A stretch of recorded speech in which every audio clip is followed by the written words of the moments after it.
इस वैकेंसी में आगे भर्ती होने वाले मेरे सभी फौजियों को नमस्कार। और मैं आप लोगों को सलाम करता हूं क्योंकि आप लोग बनने वाले सभी फौजी हमारे इस देश की सेवा करेंगे। आप सभी लोगों को मालूम है कि 22 मार्च तक आवेदन करने थे, जो कि अंतिम तिथि पूरी हो चुकी है। बहुत से लोगों ने फॉर्म आराम से भर दिया होगा, उम्मीद करते हैं कोई दिक्कत नहीं हुई होगी।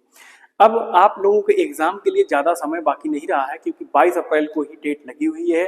तो आप लोगों के पास एक महीना भी अब नहीं बचा है और आप लोग जुट जाइए।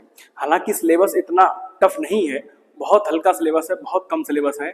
और मैं आपको विश्वास दिलाता हूं कि इसी सिलेबस में मैं पूरी कोशिश करूंगा कि आप लोगों को जो मैं पढ़ाऊं पूरा कंठस्थ हो जाए और पूरा कंटेंट फंसा हुआ है, क्योंकि वही चीजें हम आप लोगों के लिए समेट कर लाए हैं जो आप लोगों के एग्जाम के दृष्टिकोण से बहुत इंपॉर्टेंट रहेंगी।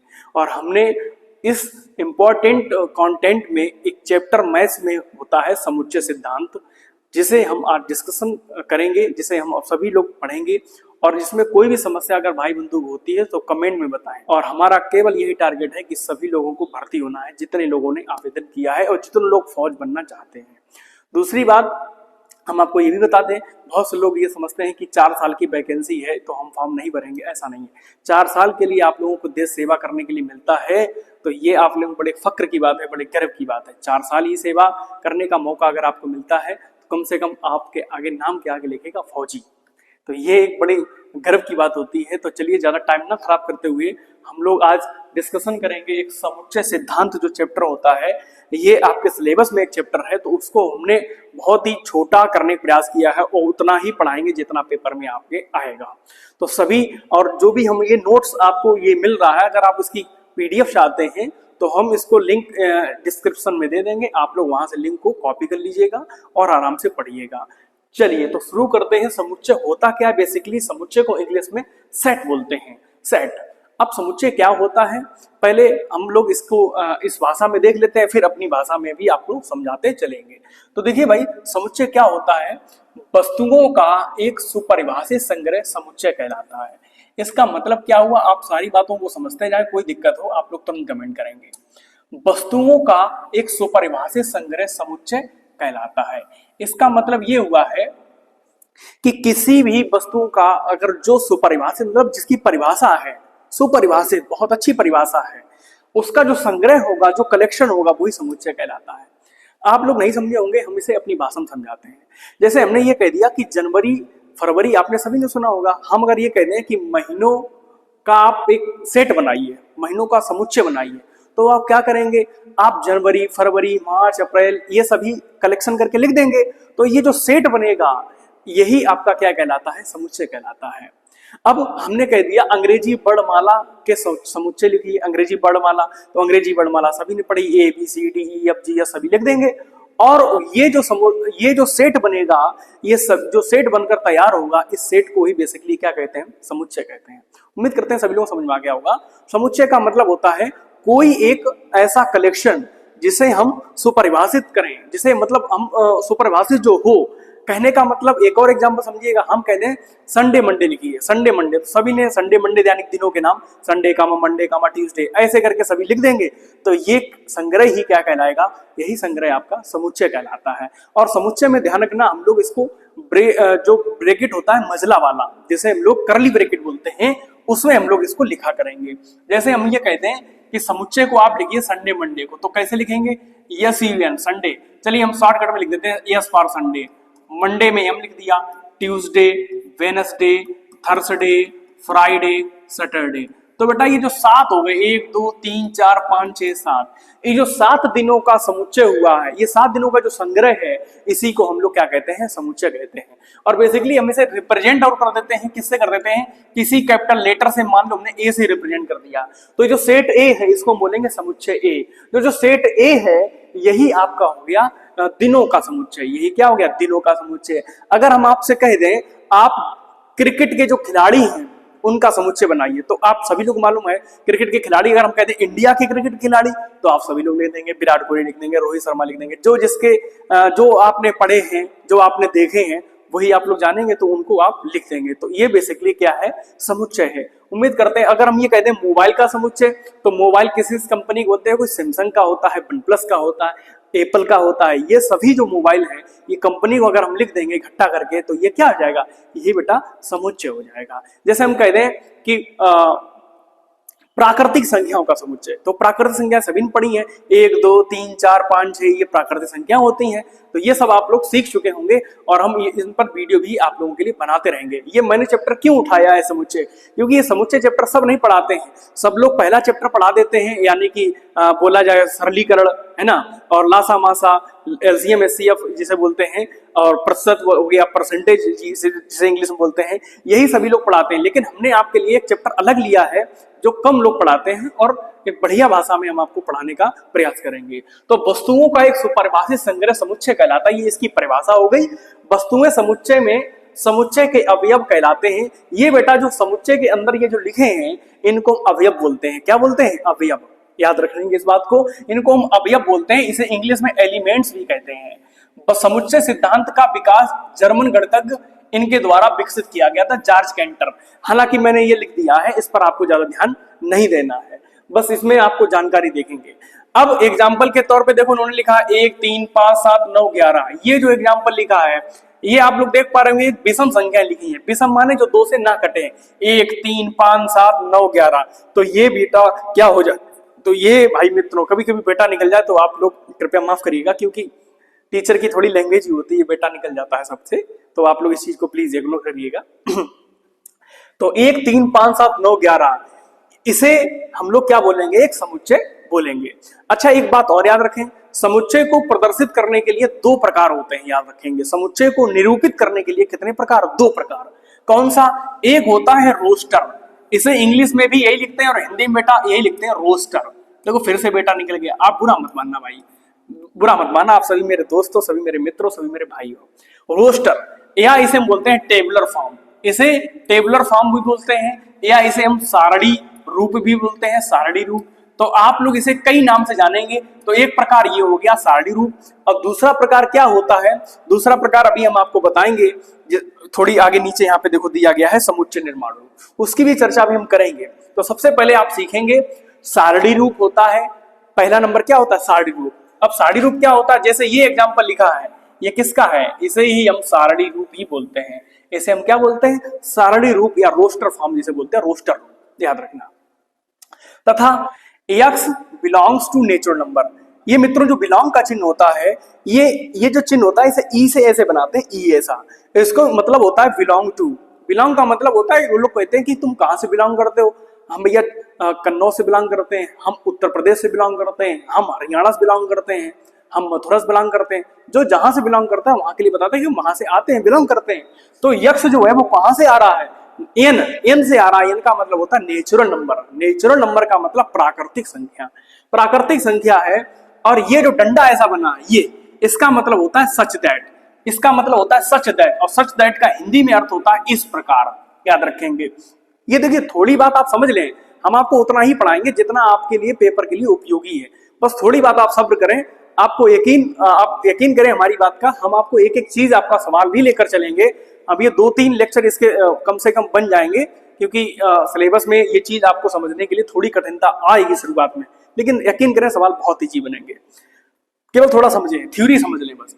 x belongs to natural number such that, इस प्रकार, मतलब x जो है नेचुरल नंबर में बिलोंग करता है, नेचुरल नंबर से आता है, और इस प्रकार आएगा कि x की जो वैल्यू है वो 0 से बड़ी है और 14 से छोटी है। मतलब x का जो मान है वो 0 से ग्रेटर देन है, मतलब 0 से बड़ा है लेकिन 14 से छोटा है। और उसने लिखा है x इज ऑड। ऑड का मतलब विषम होता है। ऑड का मतलब क्या होता है? विषम। मतलब क्या हुआ कि x जो है एक विषम संख्या है, और विषम संख्याएं तो बहुत सारी हैं, लेकिन उसने कहा नहीं सर, सारी नहीं लिखनी है, 0 से शुरुआत करनी है, 0 से बड़ी लिखो, 14 से छोटी लिखो। तो 1 हो गई, 3 हो गई, 5 हो गई, 7 हो गई, 9 हो गई, 11 हो गई, 13 हो गई, ये सब क्या हो गई? देखो तो 13 हमने क्यों लिखा? क्योंकि 14 से छोटी है और विषम हो गई कि नहीं हो गई। तो इस तरीके से ये हमारे लिए क्या रहेगा? इसे हम बोलते हैं सेट बिल्डर फॉर्म। इसको हम क्या बोलते हैं? Set builder form. पहली हो गई सारणी रूप, दूसरा हो गया समुच्चय निर्माण, इसे हिंदी में बोलते हैं समुच्चय निर्माण रूप कहलाती है। तो ये 2 चीजें आप लोगों को याद रखनी है। हमने क्या सीखा? सेट सीखा। सेट का मतलब समुच्चय, दोबारा से रिवाइज कर रहे हैं। समुच्चय क्या होता है? वस्तुओं का एक सुपरिभाषित संग्रह समुच्चय कहलाता है। बस इतनी सी परिभाषा समझो। वस्तुओं का एक सुपरिभाषित संग्रह होगा, उसको हम समुच्चय कहते हैं। समुच्चय को लिखने के लिए दो विधियां होती हैं, प्रदर्शित करने के लिए दो विधियां होती हैं। एक होती है भैया सारणी रूप, एक होता है समुच्चय निर्माण रूप। सारणी रूप क्या होता है? इस तरीके से लिख दो, सारणी रूप होता है। और जो भाषा जैसी लिखी हो, लैंग्वेज जिसमें लिखी हो, उसे हम बोलते हैं समुच्चय निर्माण रूप। क्लियर है? अवयव को हम सामान्यतः यहाँ देखो कहलाती है, दोबारा देखें नोट, यह ध्यान रखना चाहिए कि समुच्चय को रोस्टर रूप में लिखते समय किसी अवयव को सामान्यतः दोबारा नहीं लिखा जाता है, अर्थात प्रत्येक अवयव दूसरे से भिन्न होता है। कहने का मतलब क्या हुआ? आप जैसे हम कहते हैं आप प्राकृतिक संख्याएं लिखें, तो प्राकृतिक संख्या 1 हो गई, 2 हो गई, 3 हो गई, 4 हो गई, 5 हो गई, लेकिन आप 5 इसमें दोबारा नहीं लिख सकते। ये कहो कि एक लिख दिए, दोबारा फिर से 1 लिख दें, थोड़ी देर बाद फिर से हम 5 लिख दें, फिर से हम 5 लिख दें, कोई भी संख्या इसमें रिपीट नहीं होती है। प्रत्येक संख्या एक बार ही लिखी जाएगी। चाहे आप इंग्लिश वाला अल्फाबेट लिखें, चाहे आप काउंटिंग लिखें, गिनती लिखें, कोई भी लेटर दो बार नहीं लिखा जाता है। इस बात का आप ध्यान रखेंगे। जैसे एग्जांपल में देखो, इन्होंने समझाया है SPANWAR, इसका मतलब कुछ भी अर्थ होगा, उसे हमें कोई मतलब नहीं। में प्रयुक्त होने अक्षरों का अगर हम कहें समुच्चय बनाओ, तो आप क्या बनाएंगे? अब देखिए इसमें कौन कौन लेटर यूज हुआ है। यस हुआ है, देखिए उन्होंने यस लिखा है। पी हुआ है, पी कामा करके लिखना है, पी हो गया। A N N, W W, ए, अब ए यहां भी आया है और ए यहां भी आया है। जब ए 2 बार आ चुका है तो हमने कहा एक बार अगर लिख लिया है तो दोबारा नहीं लिखना है, तो डायरेक्ट हमें क्या लिखना? आर। तो ये जो है, ये इस लेटर का, इस शब्द का, लेटर नहीं शब्द बोलेंगे, इस वर्ड का ये क्या हो गया? ये एक समुच्चय तैयार हो गया। अब हम आपसे ये कह दें कि आप एजुकेशन है, अग्निवीर की बात कर रहे हैं, अग्निवीर, हम कहें कि अग्निवीर का आप एक सेट बनाइए, अग्निवीर का। तो देखिएगा अग्निवीर का हम सेट बनाते हैं तो कैसे बनाएंगे, ध्यान समझेंगे। अग्निवीर का पहले इंग्लिश लेटर होता है AN, अग्नि, अग्निवीर, ये लिखा भाई। और हमने आपसे कहा है कि इस अग्निवीर का आप लोग एक बनाएंगे सेट, समुच्चय। तो कैसे बनेगा? आप क्या करेंगे? मजला ब्रैकेट पहले लगा देंगे, मजला ब्रैकेट, और सभी लेटर लिखो। देखो ए है तो ए लिख देंगे, कामा लगाएंगे। जी है तो जी लिख देंगे, कामा लगाएंगे। एन है तो एन लिख देंगे, कामा लगाएंगे। आई है तो आई लिख देंगे। देखो अभी कोई चीज रिपीट नहीं हो रही है, कोई चीज दोबारा नहीं लिखनी, बस इस बात ध्यान रखना। वी है, बी भी नहीं लिखा, बी लिख देंगे, कामा। ई है तो बेटा ई भी लिख देंगे, कामा। अब ई फिर से है तो हमने क्या कहा कि ई अगर दोबारा है, 3 बार है, 4 बार है, तो हमें लिखनी कितनी बार है? एक ही बार लिखनी है। आर, आर अभी तक यूज नहीं हुआ है, आर। तो ये अग्निवीर का एक क्या हो गया है? एक समुच्चय तैयार हो गया है। उम्मीद करते हैं सभी लोगों को समझ में आ गया होगा। अगर हम ये कह दें कि अंग्रेजी वर्णमाला के स्वरों का समुच्चय लिखिए, अंग्रेजी वर्णमाला,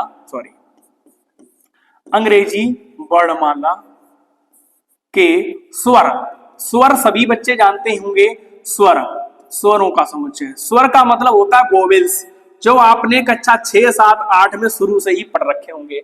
स्वर मतलब वोवेल्स, और वोवेल्स कितने होते हैं भैया? 5 होते हैं। कौन कौन से होते हैं? एक आपने पढ़ा है ए, एक पढ़ा है ई, एक पढ़ा है आई, और एक ओ, और एक यू। अब हम क्या करेंगे? इनको मजले ब्रैकेट में बंद कर देंगे और यही क्या हो गया? सेट हो गया। बस इतना सा है। सेट या समुच्चय कोई बड़ा सा काम नहीं है। सेट क्या होता है? मजले ब्रैकेट में अवयवों को बंद करना ही एक सेट कहलाता है। बस ये बात समझ लीजिएगा अपनी भाषा में कि ब्रैकेट में, मजले ब्रैकेट में हम अवयवों को पैक कर रहे हैं कामा के अंदर, कामा लगाकर, तो इनको हम क्या कहेंगे? एक सेट कहेंगे, एक समुच्चय कहेंगे। बात इतनी समझ में आ गई होगी सभी लोग, उम्मीद करते हैं। जैसे हमने कहा, हमने आपसे कहा है आप बनाइए 31, ये कलर आपको नहीं दिख रहा होगा, कुछ और कलर लेते हैं। 31 दिनों का समुच्चय, 31 दिनों के महीनों का समुच्चय, 31 दिनों के महीनों का समुच्चय। तो आप सभी लोग जानते हैं 31 दिनों के महीनों में क्या क्या, कौन कौन से महीने आते हैं? जनवरी आता है, आप कहेंगे सर आता है, तो 31 दिनों में हमारा आंसर 1 जनवरी हो जाएगा, कामा, कामा। फरवरी होता है क्या 31? सर नहीं होता है, ये तो हम शुरुआत से ही जानते हैं, फरवरी नहीं लिखना है। मार्च मार्च हो जाएगा, तो मार्च को हम MAR लिख देते हैं मार्च। अप्रैल फिर नहीं होगा। देखो कैसे ट्रिक बताते हैं आपको, ये आप ऐसे बंद कर लो, मुक्का बना लो, ये है ना। तो ये जनवरी जो ऊपर उठे हुए हिस्से रहेंगे, ऊपर उठे हुए ये रहेंगे 31 दिन वाले। तो जनवरी 31 हो गया। अब ये गड्ढा है, इसमें जब गड्ढा है तो कम लेवल का है, जिसमें कम दिन वाली बात करेंगे, 30-31 दिन वाली या 28 दिन वाली। फरवरी बेसिकली 28 दिन की या 29 दिन की मानी जाती है, उसे छोड़ी दो। तो जनवरी फरवरी, अब 30 की है, 28 की है, 29 से कोई पंचायत नहीं, लेकिन नीचे आ गई। इसके बाद जनवरी हो गया, फिर फरवरी हो गया, फिर मार्च उठा हुआ है, तो इसका मतलब उठा हुआ है, तो इसका मतलब 31, तो मार्च हो गया। अप्रैल नहीं होगा, फिर क्या हो जाएगा मई, फिर क्या जून नहीं होगा, फिर हो जाएगा जुलाई। अब देखना ध्यान से, जनवरी फरवरी मार्च अप्रैल मई जून, अब जुलाई हो गया। जुलाई के बाद फिर अगस्त, और फिर अगस्त क्या है, उठा हुआ है, यानी कि जुलाई और अगस्त ये दोनों ही आते हैं 31 के। फिर सितंबर नहीं होगा, अक्टूबर हो जाएगा, फिर नवंबर नहीं होगा, दिसंबर हो जाएगा। ये भैया आ गया जनवरी मार्च मई जुलाई अगस्त अक्टूबर दिसंबर, ये 31 दिनों के महीनों का समुच्चय बनकर तैयार हो गया है। और इसको ही हम लोग बोलते हैं कौन सी विधि, रोस्टर रूप या रोस्टर विधि बोलते हैं। इस बात को आप लोग याद कर लीजिएगा, इसको ही हम बेसिकली क्या बोलते हैं, रोस्टर रूप बोलते हैं। बस तो इतनी बात सभी लोगों को समझ में आई होगी, मैं ऐसी उम्मीद करता हूं। अगर समझ में आती जाए तो जिन्होंने चैनल को सब्सक्राइब नहीं किया भैया सब्सक्राइब जरूर देना, क्योंकि आपके लिए निःशुल्क सेवा है। बस आपका लाइक करना, आपका सब्सक्राइब करना ही आपकी फीस है, और मैं आपसे कोई एक्स्ट्रा चार्ज नहीं कर रहा हूं।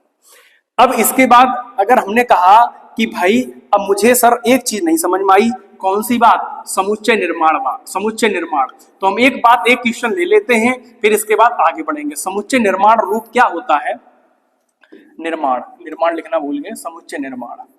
तो देखो भाई, समुच्चय निर्माण कोई एक कठिन बात नहीं है, बहुत सिंपल बात है। समुच्चय निर्माण मतलब क्या होता है, एक भाषा इसी लिखी होती है। कैसे, जैसे हम ये लिखते हैं और यही हम किसी लेटर से रिप्रेजेंट करते हैं, ए से करते हैं, ठीक है, तो ये एक सेट बन गया। तो देखो जैसे हमने कहा है कि कोई सेट ए है और हमने लिखा है x belongs to natural number, natural number मतलब प्राकृतिक संख्या है, सच दैट इस प्रकार होगी कि यक्स ऐसे लिख देते हैं कि यक्स बड़ा है 5 से और छोटा है 15 से। और हमने एक बात लिख दी, 5 से बड़ा है 15 छोटा, चलो हम इतना ही लिख दें, 5 से बड़ा है और 15 से छोटा है, और यक्स बिलोंग करता है नेचुरल नंबर को। तो भैया नेचुरल मतलब प्राकृतिक संख्याएं लिखो, कहां से कहां, इस प्रकार लिखनी है। सच दैट का मतलब इस प्रकार लिखो कि जो यक्स की वैल्यू है, जो यक्स है वो 5 से बड़ा हो 15 से छोटा हो। मतलब कहने का सीधा सीधा मतलब समझो कि 5 से बड़ी और 15 से छोटी सभी संख्याएं लिखो जो प्राकृतिक संख्याएं हो। तो सभी लोग जानते हैं क्या क्या हो जाएंगी, 6 हो जाएंगी, 7, 8, 9, 10, 11, 12, 13, 14, 15 नहीं लिखनी, क्यों, 15 से छोटी, तो 15 से छोटी यानी 14 तक तो आएंगे। और 5 नहीं लिखनी क्योंकि उसने कहा है 5 से बड़ी, तो इन्हें हम ब्रैकेट में बंद कर देंगे, इन्हें हम ब्रैकेट में बंद कर देंगे। अब ये भैया था कौन सा रूप, इसे बोलेंगे समुच्चय निर्माण रूप, समुच्चय निर्माण रूप, और इसे हम बोलेंगे रोस्टर रूप। इसे भैया क्या बोलेंगे, रोस्टर रूप। बात सभी के समझ में आ गई, ये समुच्चय निर्माण रूप है और इसे बोलेंगे रोस्टर रूप। और यही बच्चों को बहुत कठिन लगता है। अब बताओ कठिन है या नहीं, बिल्कुल सरल है। और एक बात बताओ, अगर हम भैया यहाँ पे बराबर का चिन्ह लगा देते हैं, इसका मतलब समझे कि यक्स का जो मान है 5 के बराबर भी हो गया, यानी 5 भी हो सकता है, तो हम इसमें क्या लिख सकते हैं, अब इसमें हम 5 भी ऐड करेंगे और 15 के बराबर, यानी कि अब हम इसमें 14 के बाद 15 भी लिख सकते हैं। तो ये मेरे लिए तैयार हो गया सेट। उम्मीद करते हैं सभी लोगों को समझ में आया। अगर आया है तो सभी लोग लाइक जरूर करेंगे।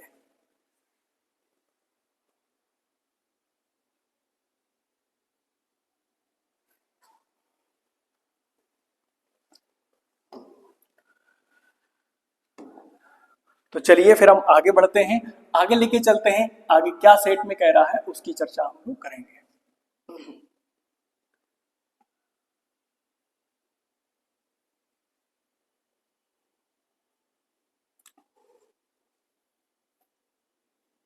तो देखिए आगे हम लोग चर्चा कर रहे हैं, उतनी बात सभी लोगों को कंफर्म हो गई होगी।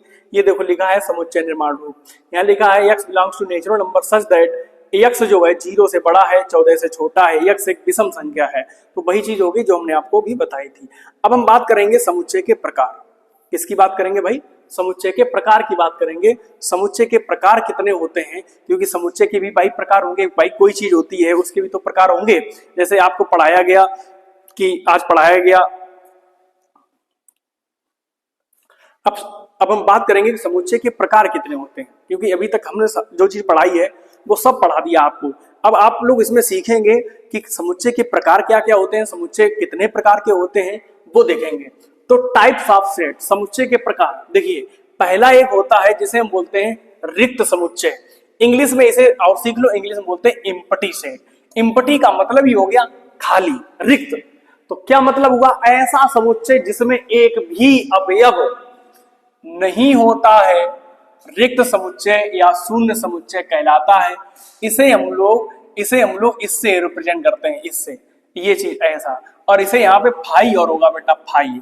यहाँ पे फाई नहीं लिखा मित्रों, यहाँ पे फाई और होगा। इसे फाई या ऐसा चिन्ह बना देंगे। मतलब क्या है? इसके अंदर कुछ लिखना नहीं है हमें, क्योंकि रिक्त है, खाली है, उसके अंदर कुछ है ही नहीं। आप सोच रहे हैं सर ऐसा भी कुछ होता है? बिल्कुल होता है, अभी एग्जाम्पल देखेंगे। द्वारा दर्शाया जाता है उदाहरण 25 के दिनों के महीनों का समुच्चय। अब आप बताएं, कोई महीना आपने 25 दिन का सुना है क्या? कभी भी पूरे जीवन काल में आपने अभी तक जितने भी बड़े हो गए हो, आपने कभी देखा कि 25 दिनों के महीने का कोई समुच्चय हो? 25 दिन किसी महीने में होते ही नहीं, तो समुच्चय बना लेंगे क्या? नहीं बना पाएंगे।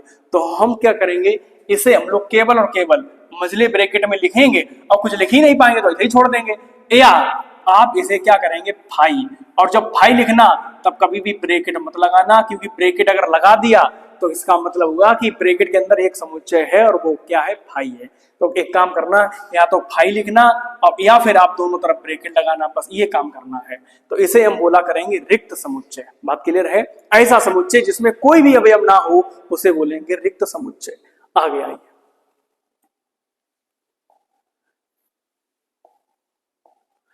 अगला है एकल समुच्चय। एकल का मतलब होता है सिंगलटन सेट, इंग्लिश में बोलते हैं। और एकल का मतलब ही होता है एक। क्या मतलब हुआ? ऐसा समुच्चय जिसमें केवल एक ही अवयव होता हो, एकल समुच्चय कहलाता है। इसमें भैया केवल और केवल एक ही अवयव होगा और कोई अवयव ही नहीं होगा, केवल एक अवयव होगा, तो ये आपका कहलाएगा क्या, एकल समुच्चय वो कहलाता है। जैसे केवल 6 हो, केवल x है, केवल 0 है, और ये उन्होंने देखो लिख दिया है कौन से रूप में, ये सारे रोस्टर फॉर्म में है, सारणी रूप में है, और ये लिख दिया देखो समुच्चय निर्माण रूप में। कैसे लिखा? x और लिखा है सच दैट, यहाँ सच दैट का चिन्ह होगा, ये x सच दैट, या ऐसे डंडा लगा दो, एक ही बात है।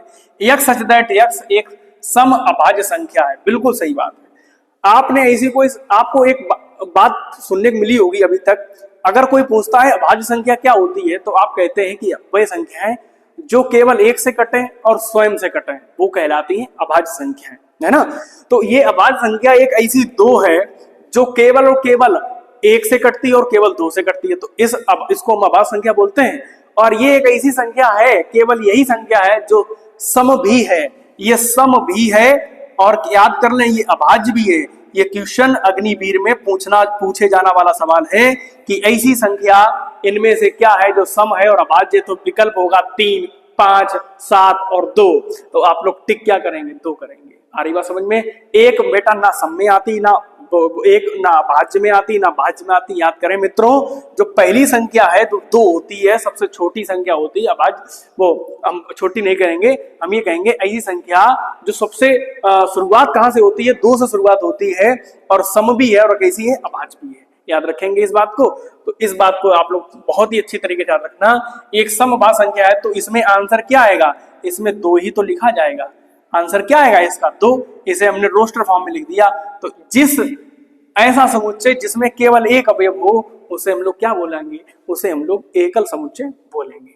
इतनी बात सभी लोगों को समझ में आ गई होगी। आगे आइए, और इन्होंने लिखा है x that x less than 9 और 7 से 9 से बड़ी और 7 से छोटी एक संख्या बोलो। 9 से बड़ी हो, 9 से बड़ी हो, 7 से छोटी हो, तो भैया एक 8 ही तो संख्या है जो 9 से बड़ी है, 7 से छोटी है, तो आप 8 लिखेंगे, मझले ब्रैकेट में बंद कर देंगे, तो ये एकल समुच्चय हो गया कि नहीं हो गया। बात आ रही समझ में? चलिए भाई आगे बात, परिमित समुच्चय, जिसे हम भाई क्या बोलेंगे, परिमित। परिमित का मतलब क्या हो गया, परिमित का मतलब सीमित, एक तरीके समझ लीजिए, सीमित जिसकी सीमा है। क्या मतलब हुआ? वह समुच्चय जिसमें अवयवों की संख्या को गिना जा सके, अवयवों की संख्या को गिना जा सके। जैसे ए बराबर दिया गया 1 2 3 4 5 6 7 8। अब आप इन अवयवों की संख्या को गिन सकते हैं। कितने अवयव हैं? आप कहेंगे सर इसमें तो 8 अवयव हैं। अच्छा, हम कहते हैं ABCD में अंग्रेजी वर्णमाला के समुच्चय बनाओ। अंग्रेजी वर्णमाला सभी को मालूम है क्या क्या हो जाएंगे? ABCDEFGH। तो ये क्या हो जाएगा? ये आपका परिमित समुच्चय हो जाएगा। हम कहते हैं आपसे कि जनवरी फरवरी यानी कि महीनों का समुच्चय, तो भी ये परिमित है। और हम आपसे कह दें कि सभी प्राकृतिक संख्याओं का समुच्चय, तो भैया मेरे क्या प्राकृतिक संख्याओं को कोई गिन सकता है? मुझे बता दो, तुम अगर जानते हो तो सबसे बड़ी प्राकृतिक संख्या क्या है? आज तक किसी नहीं बता पाया सबसे बड़ी प्राकृतिक संख्या क्या है ना? लोग कहते हैं 1 2 3 4 से शुरू होगी, अनंत तक जाती है। अनंत मतलब जिसका अंत ही नहीं है, अनंत है ना?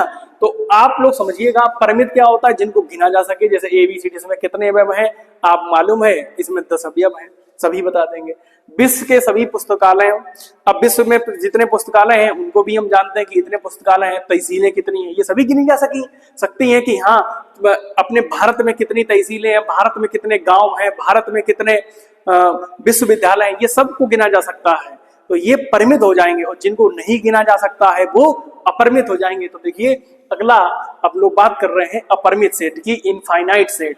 तो उसे बोलते हैं फाइनाइट, इसे बोलेंगे फाइनाइट और इसको बोलेंगे इनफाइनाइट। तो क्या होता है? वह समुच्चय जिसमें अवयवों की संख्या अनंत हो, अपरिमित हो। तो यहाँ पे कुछ लिख गया है, ये आप लोग हम आपको बता देते हैं, 1 मिनट परेशान मत होइएगा। यहाँ पे लिखा है अनंत हो, और अनंत हो तो ये कहलाएगा आपका अपरिमित समुच्चय। जैसे उन्होंने लिखा है, जैसे देखो यहाँ बताते थे 1 3 5 7 9 11 डॉट डॉट डॉट कर दिया, मतलब सर कहां तक जाना है कोई पता नहीं, हम गिन नहीं पाएंगे। तो ये हमारे लिए क्या है हो जाएगा? अपरिमित समुच्चय कहलाएगा। हम कह दें आकाश में तारों का समुच्चय, बताओ आकाश में तारे किसी ने गिन पाए हैं? हम कह दें 1 अरब 20 करोड़ 96 लाख 10,432 हैं, और हम कह देते हैं जाओ गिन लो जाके कितने होंगे। तो आप मान लेंगे क्या? नहीं मान पाएंगे। क्यों? कोई आकाश में तारे नहीं गिन सकता है, और अगर कह भी दिया जाए इतने हैं तो कौन गिनने जाएगा? बता दोगे क्या सर इतने हैं? नहीं बता पाओगे। तो ये भैया हमारे लिए क्या हो गया? अपरिमित समुच्चय हो गया। उम्मीद करते हैं इतने सभी लोगों को बात समझ में आई होगी। आगे आइए, आगे होता है एक समान समुच्चय। ये आप लोग बस थोड़ा थोड़ा देख लीजिएगा, हमने आपके लिए तैयार नोट्स कर ही दिया है, इसको हम PDF भेज देंगे, आपके डिस्क्रिप्शन में मिल जाएगा और आप लोग उसे डाउनलोड कर लीजिएगा। समान समुच्चय क्या होता है? यदि समुच्चय A और B में A का प्रत्येक अवयव B का भी हो और B का प्रत्येक अवयव A का भी हो, तो ऐसे समुच्चय समान समुच्चय कहलाते हैं।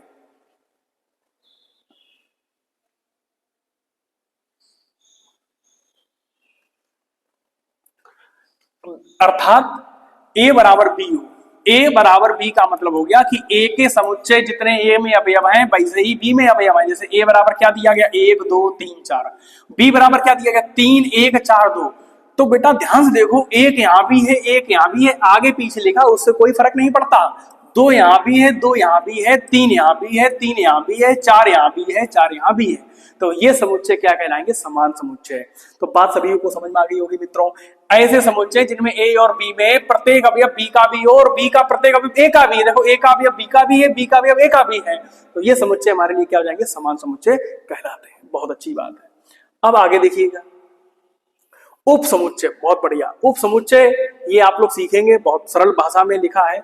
एक समुच्चय A और समुच्चय B का उप समुच्चय कहलाता है यदि A का प्रत्येक अवयव B का भी हो। इसे हम लोग A और ऐसा बनाते हैं C जैसा, इसे बोलते हैं सबसेट, क्योंकि इसको सबसेट इंग्लिश में बोलते हैं। तो इसे बोलते हैं A जो है उप समुच्चय है किसका? B का।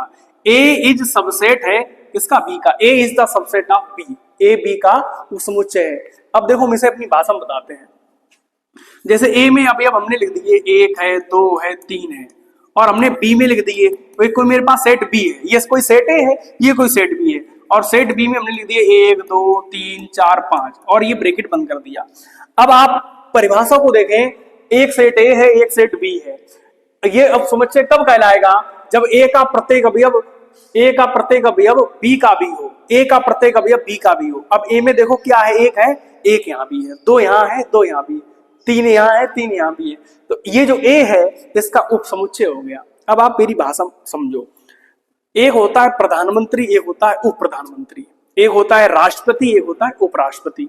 तो राष्ट्रपति के पास राष्ट्रपति बड़ा होगा कि उपराष्ट्रपति? साफ सीधी बात है, राष्ट्रपति बड़ा होता है, उपराष्ट्रपति छोटा होता है। उसी प्रकार ये है उप समुच्चय, तो ये छोटा हो गया, ये है उप समुच्चय, और ये क्या है? ये भैया है समुच्चय। तो बात को ध्यान समझना, एक उप समुच्चय होता है, एक समुच्चय होता है। तो यहाँ पे ये क्या हो गया? ए हो गया उप समुच्चय, ये हो गया समुच्चय। अब राष्ट्रपति होता है एक, सभी ने जानते होंगे, सभी ने पढ़ा क्या होगा, सब जानते हैं। उपराष्ट्रपति, राष्ट्रपति, राष्ट्रपति जो होता है तीनों सेनाओं का अध्यक्ष होता है। ये राष्ट्रपति, एक उपराष्ट्रपति, एक राष्ट्रपति, उपराष्ट्रपति। अब राष्ट्रपति, उपराष्ट्रपति, अब ये राष्ट्रपति जो है वो बड़ा होता है, उपराष्ट्रपति छोटा होता है। राष्ट्रपति के अंदर ज्यादा शक्तियां होती, राष्ट्रपति के पास ज्यादा शक्तियां होती। उसे फांसी, किसी को अगर फांसी माफ करने की जो सजा होती है अगर माफ कर सकता है तो एक ही व्यक्ति है, वो है राष्ट्रपति। राष्ट्रपति के पास ये शक्ति होती है कि वो कारण बताकर उसकी फांसी की सजा को माफ करा सकता है, कितना भी बड़ा गुनहगार हो। अब उपराष्ट्रपति के पास ये शक्तियां नहीं होती। उपराष्ट्रपति के पास कुछ शक्तियां होती हैं कि जैसे राज्यसभा का पदेन सभापति होता है, उपराष्ट्रपति है ना, और इसकी शक्तियां इसके अंदर तो होती हैं, इसके पास अतिरिक्त शक्तियां भी होती हैं राष्ट्रपति के पास। तो वही बात इसके अंदर है कि समुच्चय के पास इसकी शक्तियां तो है ही और अतिरिक्त भी शक्तियां हैं। देखो, एक भी है इसके अंदर, 2 भी है, 3 भी है, अतिरिक्त शक्तियां 4 और 5 हैं। तो ये हो गया राष्ट्रपति और ये हो गया उपराष्ट्रपति। बात आ गई समझ में? तो यानी कि ए जो है, ए उप समुच्चय है किसका? बी का। यानी ए के सभी अवयव किसके अंदर आएंगे? बी के अंदर आएंगे। तो ये कहलाता है उप समुच्चय। ए जो है उप समुच्चय है बी का। उम्मीद करते हैं सभी समझ में आ गई होगी बात। जैसे मुझे बताओ, एक एग्जांपल है, इसमें हमने ले लिया ए और ये बी, 2 सेट है, और एक हमने बी में अवयव ले लिया 1, 2 और 3। तो बताओ क्या ए सबसेट है बी का? ए के क्या अवयव बी में आ रहे हैं? तो आप कहेंगे एक भी अवयव नहीं आ रहा। ए कहें सबसेट है बी का, तो आप कहेंगे नहीं, ए उप समुच्चय नहीं है बी का, तो इसे हम लोग काट देंगे। तो इसका मतलब हो गया इज नॉट सबसेट। समझ आई बात? तो ए जो है उप समुच्चय नहीं है बी का। इतनी बात सभी लोगों को समझ में आ गई होगी, उम्मीद करते हैं बहुत ही अच्छी तरीके से। आगे की क्लास को कंटिन्यू करेंगे। ये वीडियो आप लोगों को मिल जाएगा, आप सभी लोग इसको देखें और इसको पढ़ें और एक नोट्स इसका तैयार कर लें। बहुत ही अच्छे तरीके से हमने बड़े से बड़ा टॉपिक को बहुत ही कम शब्दों में समेटने का प्रयास किया है। और आप लोगों को अगर ये पसंद आता है तो आप लोग प्लीज लाइक करिएगा, चैनल को सब्सक्राइब करिएगा जिन्होंने नहीं किया है। जय हिंद, जय भारत। मिलते हैं नेक्स्ट वीडियो में।